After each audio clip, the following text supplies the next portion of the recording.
Fala galera, ontem a Netflix anunciou a compra da Warner, né? Foi a grande notícia da sexta-feira, um negócio de 82, alguma coisa bilhões de dólares, então sei lá, a gente pode arredondar para 83 bilhões de dólares. E para quem não sabe, não acompanhou, né? A Warner estava meio que em leilão. Todo mundo já sabia que a Warner ia ser vendida. A Paramount queria, tinha outra empresa que queria. Eu tava postando minhas fichas na Paramount, porque o David Ellis, que acabou de comprar a Paramount, um bilionário que comprou a Paramount e decidiu que ia comprar tudo, o resto, ele tem uma proximidade muito grande com o governo americano, então parecia que ele estava construindo um caminho de facilitações para essa compra. Mas aí ontem o jogo virou e foi anunciado que a Netflix fechou essa compra por essa pequena bagatela de 83 milhões. Se eu não me engano, tinha saído na mídia que a Paramount estava oferecendo em torno de 78 bilhões. Então foram 5 bilhões a mais aí, que não é pouco dinheiro, né? Vamos levar em consideração que 5 bilhões é muita grana. Mas todo mundo já falou muito sobre a repercussão dessa compra da Warner feita pela Netflix. Então eu vou tentar trazer aqui outros pontos, porque a gente poderia falar sobre muita coisa. Primeiro, é que ainda faltam alguns acordos para serem fechados, né? A compra foi fechada. De certa forma, ela foi fechada, só que nos Estados Unidos ela ainda tem que passar pelas leis antitrust, que é para evitar monopólio. Apesar de elas serem questionáveis, é um processo longo e que de fato acontece. A gente pode questionar durante o processo como que ele vai acontecer, mas, por exemplo, isso aconteceu quando a Disney comprou a Fox. E algumas das coisas são até interessantes da gente levantar aqui, porque a Netflix, esse valor bem alto, não foi a compra da Warner inteira, foi a compra do cinema, dos estúdios, das marcas, das IPs, da HBO Max. Então, tudo que você puder pensar, inclusive o Coringa, que tá aqui na camisa, agora não é mais da Warner. O Coringa também é da Netflix, é tudo da Netflix. Toda essa parte. Mas, por exemplo, a CNN não é da Netflix, a Netflix não comprou. A TNT não é da Netflix. Inclusive, aqui no Brasil, a TNT Sports, por exemplo, é muito forte. E ela tá ligada à HBO Max. Não sabemos o que vai acontecer, porque todos esses canais serão vendidos. Eles não vão existir sozinhos, mas ainda não sabe para quem eles serão vendidos. Então a gente não pode, por exemplo, a gente não sabe hoje, pensando aqui no cenário brasileiro, onde vai a Champions será exibida. Porque hoje, no Brasil, a Champions é um produto da HBO Max junto com a TNT Sports. É exibido na HBO Max. O futuro disso a gente ainda não sabe, não foi definido, porém não será Netflix. Isso também aconteceu na Disney Fox, né? A Fox ela teve que se livrar de algumas coisas, vender algumas coisas. Algumas foram fechadas, outras foram vendidas para outras empresas, porque a Disney não podia abarcar tudo. Um exemplo, usando os canais de esporte, né? A Fox Sports acabou, por exemplo, porque a Disney já tinha a ESPN.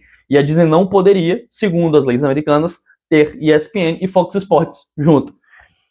Eu não sou um grande especialista nessa lei, em todos os detalhes dela, mas a gente ainda vai passar por esse processo. E é um processo que, inclusive, o Sindicato dos Roteiristas já se colocou contra. O sindicato já está se posicionando contra a compra, a favor dela ser barrada pelas leis antitrust.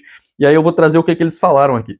A maior empresa de streaming do mundo engolindo uma das maiores concorrentes é exatamente o tipo de situação que as leis antitrust foram criadas para impedir. O resultado seria a eliminação de empregos, a redução de salários, a piora das condições para todos os trabalhadores do entretenimento, o aumento de preços para os consumidores e a diminuição do volume e da diversidade de conteúdo disponível ao público. Trabalhadores da indústria e consumidores já sofrem os impactos da concentração de poder nas mãos de poucas empresas que controlam o que vai para a televisão, para o streaming e para os cinemas. Essa fusão deve ser barrada. Esse foi o documento enviado, publicado pelo Sindicato dos Roteiristas. E aqui tem muito do que a gente tem que falar sobre essa compra. Em primeiro lugar, eu, pelo menos, penso que ela é uma compra muito maior do que a aquisição da Fox pela Disney. Porque aqui a gente tem modelos de negócios completamente diferentes. É um serviço de streaming que, inclusive, impactou e muito a forma como as coisas são distribuídas no cinema atualmente. A Netflix mudou a distribuição de produto audiovisual. Pro bem ou pro mal é outra discussão, mas mudou. Essa mudança é efetiva. E ela vai adquirir uma empresa que era conservadora nesse ponto. Era uma empresa que se mantinha fiel com exceção da pandemia. Na pandemia não foi fiel a isso, mas é um cenário completamente diferente. Mas há uma empresa que se mantinha fiel à distribuição cinematográfica como ela é, com aquela janela tradicional do filme ficar no cinema alguns meses antes de chegar no serviço de streaming, ou de chegar para aluguel e afins. A Netflix, ela defendia o contrário. A Netflix, o máximo que ela faz é colocar os filmes 14 dias nos cinemas para eles serem selecionados para o Oscar. Ponto. Eles não querem que os filmes sejam lançados no cinema. Inclusive, o Entre Facas e Segredos 3, que eu esqueci qual que é o nome em português, eles fizeram o possível para o filme não chegar nos cinemas, apesar do Rian Johnson implorar para que ele fosse exibido nos cinemas. Então, são coisas de acordos muito pontuais, né? Com Crônicas de Nárnia, eles fizeram um acordo que parece que o filme vai ficar mais tempo. Na verdade, não vai ficar mais tempo, ele vai ficar 14 dias também, porém vai ter sala de IMAX, que é uma coisa que não acontecia normalmente. Então, eles fazem acordos muito pontuais, mas sempre com pouco tempo na sala de cinema para priorizar o serviço de streaming. Então, são modelos de negócio, de certa forma, antagônicos, e a Warner vai virar um subproduto disso. Caso a compra seja fechada, não seja barrada, a Warner vira um subproduto. A Warner vira uma caixinha dentro da Netflix. É como se você abrisse a Netflix e lá tivesse uma caixinha com a Warner. E a Warner é um subproduto disso. E aí tem várias questões. O quanto que isso vai impactar na DC do James Gunn, não sabemos. O quanto que isso vai impactar em Game of Thrones, não sabemos. O quanto isso vai impactar em Harry Potter, não sabemos. A gente só pode conjecturar. Mas muito do que foi dito aqui no Sindicato dos Roteiristas é real. E aí, por exemplo, até o Kleber Mendonça Filho, porque há pouco tempo atrás o CEO da Netflix, ele basicamente falou que o cinema vai morrer.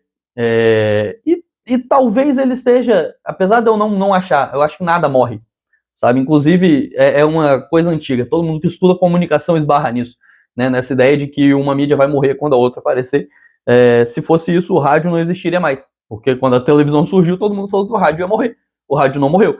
Pode ter perdido relevância, pode ter tido que mudar seu modelo de negócio, outras coisas, mas não morreu. O rádio não morreu, assim como com a chegada do YouTube, a televisão também não morreu. Então, enfim, não morre.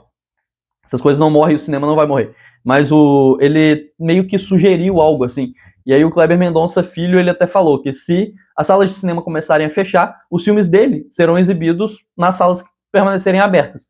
Porque ele acha que o streaming é uma coisa importante, mas que ele não deve, que o streaming não pode ter o poder, palavras dele, entre aspas, o streaming não pode ter o poder de acabar com a cultura da sala de cinema, porque a experiência na sala de cinema é uma experiência coletiva que é completamente diferente de você assistir em casa.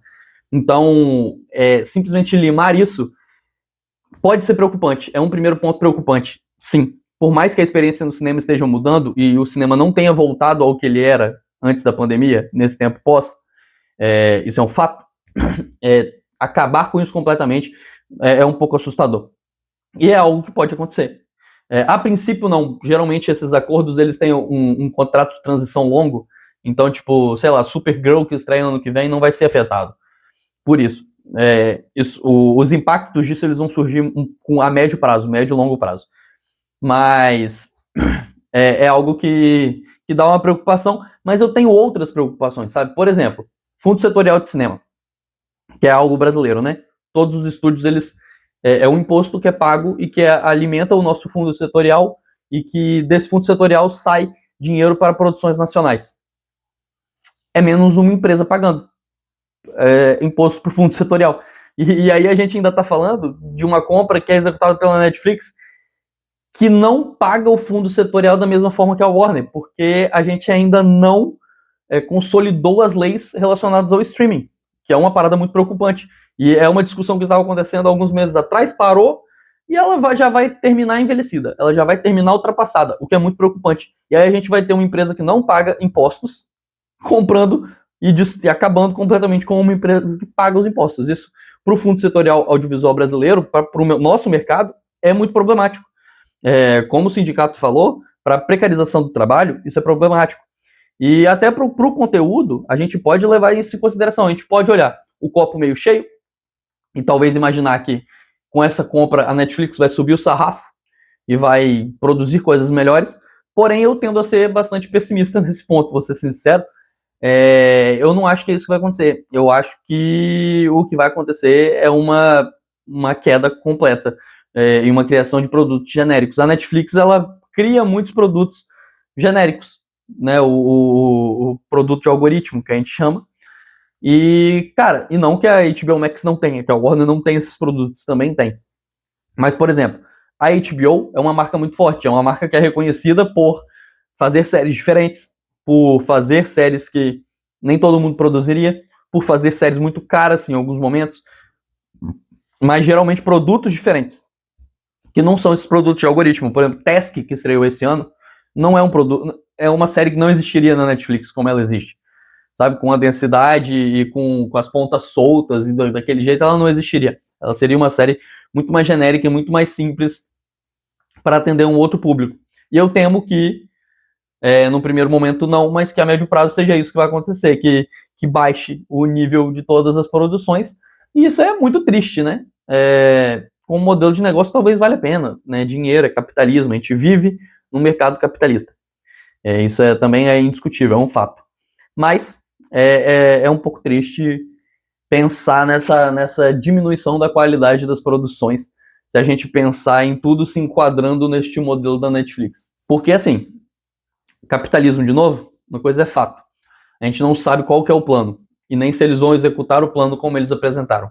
Mas para os investidores terem liberado 83 bilhões para essa compra, pelo menos algo foi apresentado, algo foi sugerido. Então, vamos supor que a Netflix tem um plano para recuperar esse dinheiro. Porque ela não vai só jogar 83 bilhões de dólares no lixo. É uma compra que ela foi feita para render. E aí, se esse rendimento vai ser com um streaming novo e muito mais caro, eu acho que isso é um ponto que com certeza vai acontecer. A Netflix ela vai ficar muito mais cara, porque eles vão usar essa desculpa de que todo o conteúdo da Warner está entrando ali para encarecer absurdamente o valor do plano.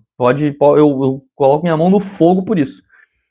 Mas não só isso, sabe? Na verdade, será que só isso vai ser o suficiente? Só ter esse super streaming mais caro vai ser o suficiente para ao longo do tempo? Em quanto tempo que eles pretendem recuperar esse dinheiro? Ou será que eles vão mudar o modelo de negócio deles para de fato usar o lançamento de coisas no cinema? Porque, querendo ou não, é inegável que, sei lá, um filme da DC que arrecada 1 bilhão de bilheteria dá uma enchida nos olhos, né? Para quem gastou 82 bilhões, ter 1 bi de retorno de bilheteria é algo que pode ser interessante para as contas. Então, a gente não sabe exatamente o que vai ser isso, mas algumas coisas vão ter que ser feitas porque a Netflix vai fazer esse dinheiro voltar de alguma forma. O que fica é que provavelmente não. Muito dessa compra com certeza foi motivada pelas franquias. E agora a Netflix tem muitas franquias na sua mão. A Netflix vai ter Harry Potter, que eu não quero falar de Harry Potter aqui, não vou me estender no assunto Harry Potter aqui, mas é um fato, tem uma série nova sendo produzida, já tem contrato fechado com um elenco para 7 temporadas, cada temporada seria um livro, e só as 2 primeiras estão sendo gravadas meio que ao mesmo tempo. Então, qual vai ser o impacto disso? A partir de qual temporada vai ser um produto Netflix? Não sabemos. E, inclusive, pode também anotar outra previsão. Se isso acontecer no meio, sei lá, 5ª temporada vira coisa da Netflix. Vai acontecer a mesma coisa que aconteceu com Black Mirror. Vai todo mundo ficar comparando como a série era boa até a 4ª temporada e como ela ficou uma merda depois que a Netflix assumiu. Pode anotar que isso também vai acontecer. Mas, voltando, né? A Netflix tem Harry Potter, a Netflix tem Game of Thrones, a Netflix tem a DC, a Netflix tem várias franquias para produzir coisas e tentar ganhar dinheiro em cima. Tem Mad Max. Cara, a Warner tem um catálogo absurdo e imenso. É só você abrir a HBO Max e ir folheando. E falando em catálogo, tem uma questão, tá? A HBO Max ela não era perfeita nisso. Mas ela era talvez o streaming, com exceção da Mubi, né, que é um streaming de fato voltado para isso, e outros que são voltados para isso, Belas Artes à la carte, afins. A HBO Max, desses streamings grandes, era um dos que mais colocava filmes clássicos no seu catálogo. Porque a Warner tem um grande catálogo de filmes clássicos. Iluminado, Casablanca, Laranja Mecânica, cara, quase tudo do Kubrick, quase tudo do Clint, da Warner. Então, tinha um catálogo absurdo de coisas clássicas e muitas delas, por mais que tivesse uma rotação, ela sempre tinha alguns disponíveis no serviço de streaming. A Netflix tem uma parada muito recorrente de apagar coisas que não são muito vistas, então a chance desses produtos sumirem do serviço de streaming é muito grande. Outra preocupação, outro ponto de preocupação muito importante aí, tá? É uma chance muito grande disso acontecer. Mas, com pesares à parte, a gente vai ir acompanhando, dependendo de quais forem as atualizações, eu volto para comentar isso. E até a próxima. Valeu!